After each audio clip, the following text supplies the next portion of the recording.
राम जय जय श्री राम, जय जय श्री राम। श्रीमद् भागवत महापुराण नमो नमः। हे उद्धव, हम सभी उनके प्रेम में मतवाले हो रहे हैं। उन्हें तो हमारी याद भी नहीं आती होगी। जिस तरह विद्या पूर्ण हो जाने पर शिष्य अपने गुरु को छोड़कर चले जाते हैं, दक्षिणा मिल जाने पर ब्राह्मण अपने यजमान के घर से चले जाते हैं, उसी तरह व्यभिचारी पुरुष काम बनने के पश्चात स्त्री को त्याग देना है, चाहे वह स्त्री उससे कितना ही प्रेम करती हो। हे राजा परीक्षित, वह गोपी जिस घड़ी उद्धव जी को खरी खोटी सुना रही थी, उसी समय एक भौरा उड़ता हुआ आया, उस गोपी के मुखचंद्र को चूमने लगा। भौरे के इस कृत्य को देखकर वह विरह में अत्यंत व्याकुल होने लगी, किंतु तीसरी गोपी जो अब तक चुप रही थी, भौरे को लीला देखकर कहने लगी, अरे भौरा, तू हम गोपियों को, कपोलों को क्यों चुपता है? तुम श्याम सुंदर का भेजा हुआ दूत है और तेरा भी रंग रूप उनके समान काला है, अतः तेरा हृदय भी काला होगा। जिस प्रकार उन्होंने हम गोपियों के साथ कपट का व्यवहार किया है, उसी तरह तू भी कपटी होगा।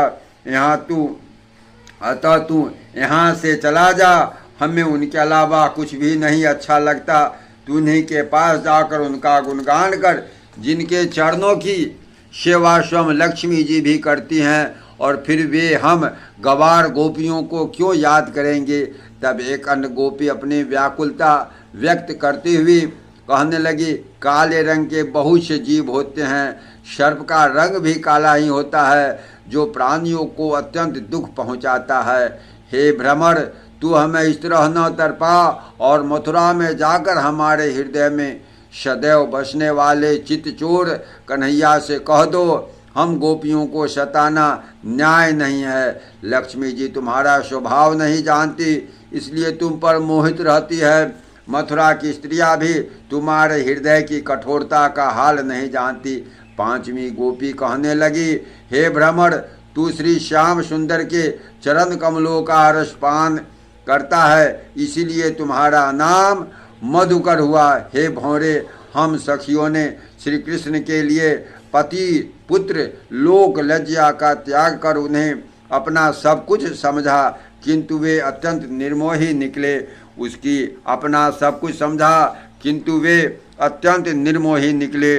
उनकी बात सुनकर ललिता नामक गोपी अत्यंत उदास होकर कहने लगी, हे सखियों, उस बेचारे भ्रमर को क्यों उलाहना देती हो? हमारे चित्त के चोर जन्म जन्म से